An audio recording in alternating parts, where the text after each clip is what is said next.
du ku ñuy présenté te ñoom dañu fekkee démb fekkee tey fekkee théâtre démb fekkee théâtre tey fekkee comédie démb fekkee comédie tey mais Djiby boo gisee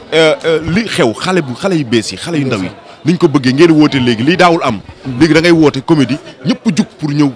dindi stress ñëw reetaan si mais bu am sens aussi boo xam ni day jàngale naka nga jàngee loolu. waaw loolu dañ ciy sant yàlla. loolu liñ ciy sant yàlla xam nga mooy lan mooy la sunu papa Abou Camara waxoon rek. ni sunu art bii ñuy ñàkkal fayda sunu théâtre bii ñuy ñàkkal fayda bis dana jot ñëpp dinañ ko bëgg. te tey boo xoolee ñëpp bëgg nañu bokk ci film yi. ñëpp bëgg nañu def théâtre.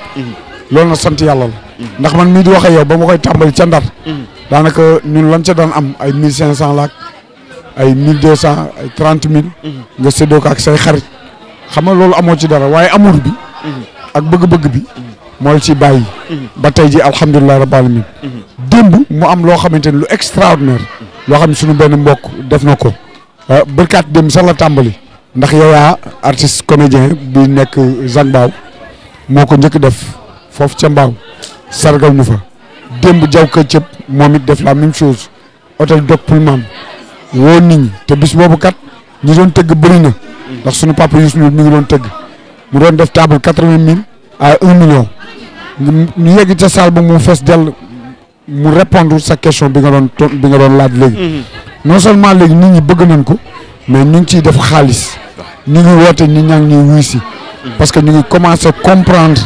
lan mooy sensu dëgg-dëgg reetaan loo doomi aadama ak lan mooy sensu reetaan. mais lan mooy sensu reetaan mais dama gis tey lu ma jaaxal yow mi fekkee démb tuuti mag ñi yar la ci comédie ci théâtre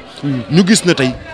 képp kuy acteur amul event prod amul mbarodi amul ñëpp a ñëw soutenir Malcom ci bis bi yow it nga ñëw ba dañ laa mujj yëkkati sax génnee la ci scène bi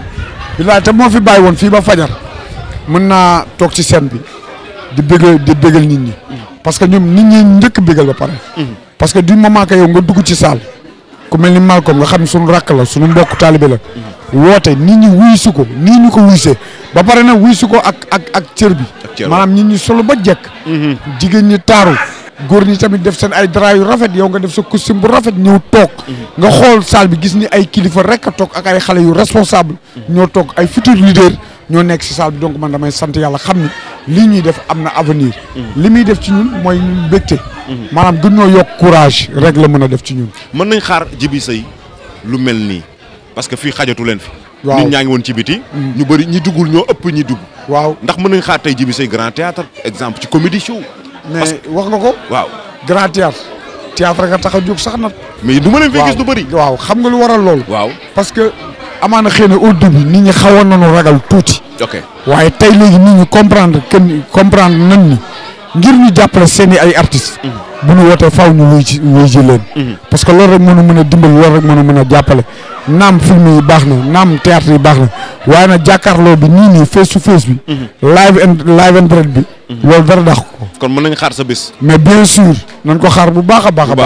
waaw jërëjëf Djiby waaw jërëjëf yow tamit jërëjëf ñu ngi kontaan ci sa liggéey mooy yoon yow ñu ngi lay suivre mais grand li may faral di wax tu cernes toujours à l'essentiel et dans un saint équilibre merci en tout cas merci beaucoup merci ça me va droit au cœur jërëjëf di ko bég di leen béggee lu bëri di leen joxaat rendez-vous peut-être ci bisam peut-être ci beneen bis mais di gërëm aussi Alioune vraiment